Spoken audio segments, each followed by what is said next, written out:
Pour la première fois, la représentation nationale auditionne publiquement le représentant d'un gouvernement étranger accusé par les principales institutions internationales et de nombreuses ONG, y compris israéliennes, de mener un génocide.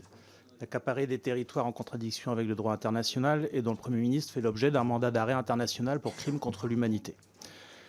Le 7 octobre 2023, le Hamas a perpétré une attaque terroriste sur le sol israélien. Acte qualifiable en droit international de crime de guerre et contre l'humanité pour lequel plusieurs dirigeants du Hamas, morts depuis dans la guerre à Gaza, ont également fait l'objet d'un mandat d'arrêt de la CPI. Nous condamnons cette attaque qui n'offre aucun débouché politique concret à un peuple palestinien qui voit ses droits bafoués depuis des décennies et a vu plus de 1000 civils israéliens innocents mourir.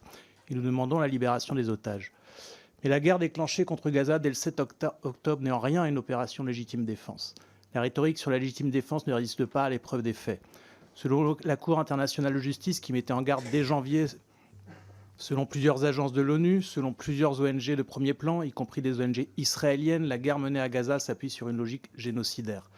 Logique exprimée dans ces frappes indiscriminées, dans les déclarations de certains membres du gouvernement israélien, déshumanisant les Palestiniens et appelant à les massacrer sans distinction. Plus de 45 000 civils gazaouis ont été tués depuis le 7 octobre à Gaza par les bombardements et les privatisations multiples. Parmi eux, près de 15 000 enfants. Ces chiffres sont consolidés par l'ONU, l'OMS et de nombreux experts indépendants. À Gaza, 80% des écoles ont été réduites en cendres. Les hôpitaux sont rasés, des personnels soignants médicaux torturés et tués, comme l'illustre le sort incertain du docteur Oussam Abou Safia, toujours prisonnier. En parallèle, en Cisjordanie, la colonisation illégale s'accélère. Je rappelle que le Hamas n'est pas présent en Cisjordanie. En 2024, le gouvernement Netanyahou a réalisé une saisie de 800 hectares et il vient de proposer au ministre Smotrich de construire de nouvelles immenses colonies en échange de son maintien au gouvernement. Les attaques des colons, souvent appuyées par l'armée israélienne, ont tué des centaines de civils palestiniens, détruit des habitations et poussé des milliers de familles à l'exil. Monsieur l'ambassadeur, comment justifiez-vous qu'un État fondé en droit par une résolution des États-Unis puisse aujourd'hui piétiner ces mêmes résolutions ? La position historique de la France que nous défendons est de considérer que le respect du droit international est la base de toute paix durable et d'une solution à deux États.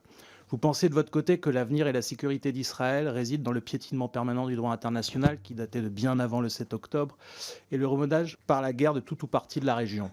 Pensez-vous sérieusement que cette stratégie puisse un jour amener la sécurité, droit légitime du peuple israélien comme de tous les peuples de la région ?